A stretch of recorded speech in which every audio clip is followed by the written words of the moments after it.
Right now, the U.S. Postal Service union in Iowa is raising the alarm over the possibility of privatizing mail service. The union is running a new television ad in Iowa to alert customers. KCCI senior reporter Todd Magel is live at the Des Moines Post Office following this controversy. Todd. Stacey and Ben, this new ad is running in about 8 states on television and outlines the fear that postal workers have about the future of daily mail delivery. This is the Wall Street memo that the White House doesn't want you to see. The new Postal Workers Union TV ad targets a recent document the union says was sent to investors by Wells Fargo Equity Research.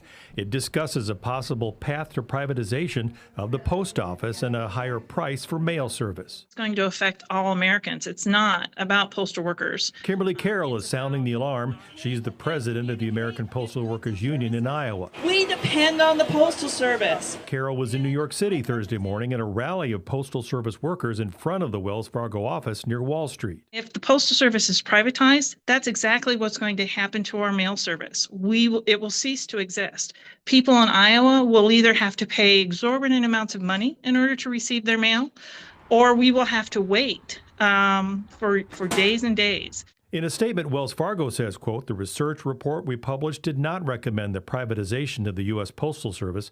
The report analyzed the impact that potential privatization would have on FedEx, UPS, and the transportation and shipping industry." Still, postal worker unions fear the threat of privatization is growing and would cripple a vital American institution. Everybody deserves to have some affordable way of being able to communicate, to be able to receive goods and services. And the Postal Service is the answer to that. Carroll says they plan to continue with these ads and also more rallies across the country to get the word out about the future of the Postal Service. She really wants Iowans to be informed about what's going on. We're live at the post office. Todd Magel, KCCI 8 News, Iowa's news leader.